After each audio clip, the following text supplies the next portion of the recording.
Monday Health Minutes, sponsored by Valley Health. Hi, I'm Melanie Shafer. Welcome to Monday Health Minutes with Valley Health. Disruptive behavior in children. It can really be a challenge, but there are some parent training skills, some tips that can help you identify and navigate that. So we're talking with psychologist Dr. Boothe about that today. Thanks so much for being here. Certainly, Melanie. Thanks for having me.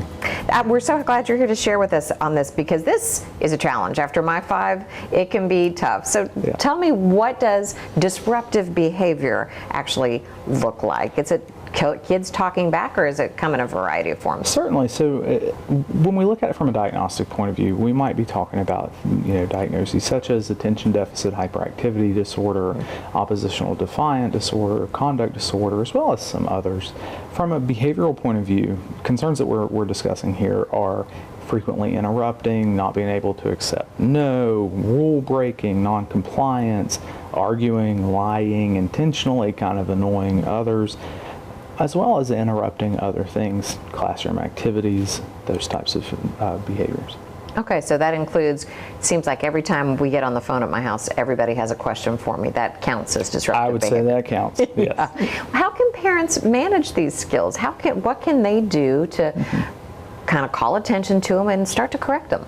Certainly, and I think one of the most important things here is to remember that our approach here is somewhat counterintuitive. The way that I explain it to folks is, our brains are wired in a way that if it ain't broke, don't fix it, right? And so what happens is that oftentimes when children are on their best behavior, there's no reason for us to address it. But it's when they're interrupting or when they're engaging in one of these behaviors that then we feel like we've got to address it. Sometimes these behaviors, or our responses to these behaviors inadvertently reinforce or make it more likely that these behaviors occur. And so what we want to be doing is we want to be constantly looking for what we would call the positive opposite. So in your example, interrupting when a child is sitting quietly while we're on the phone, we want to make sure we let them know, wow, you did a great job sitting there quietly while I was talking. That's one of the biggest and most powerful interventions that we often will recommend, is trying to praise those positive opposite behaviors.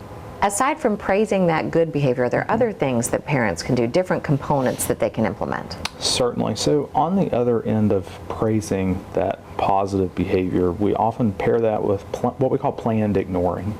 And so this is, we're identifying one of those behaviors that we're identifying as being driven by our attention or our added stimulation, that we're going to plan to ignore. And now let me put some context here. This is not a situation where anyone is being hurt or things are being broken. We would need to intervene in a different way in those cases. But for the interrupting and the arguing, those types of things, we can plan to ignore those without giving additional attention to them. Now, we've talked about the interrupting part, but it can be more serious. Yes. How do parents deal with that when there's hitting and something that needs more attention promptly? Certainly. So one of the best ways to address that, we always want to pair positive consequences for the positive behaviors if we're also going to use what we call punishment. So the punishment is defined as anything that reduces the rate of those behaviors, right?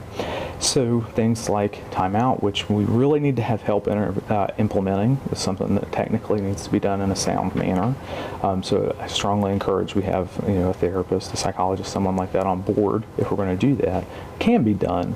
But one of the easiest ways to try to address those is having consistent expectations and having a plan for how we're going to respond to that in a developmentally appropriate manner. Is that something you should rehearse with your child in a calm moment so that when it's heated it doesn't get there, and then reaffirm it? Or sometimes you just have to go with it when it's happening? It's actually something that we will plan practices around when this is not occurring. So we'll actually set up a situation where we'll tell a child, we're going to practice you accepting no without hitting me in a positive way, when we're not actually having to say no, and we can attach a reward for them doing that.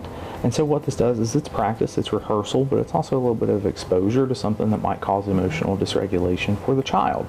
And it gives the parent practice and more confidence in being able to use it when it's something that might, ahead of time, of something that might be more challenging. Gosh, that would be hard to do, but I can see how that would be so effective to role play it, to talk through it. Like you said, practice makes perfect, including for problematic behavior. We can correct it that way. Certainly. Dr. Boothe, thank you so much. Great tips for parents. We appreciate it. Absolutely. Thank you, Melanie. Thanks for checking in on Monday Health Minutes.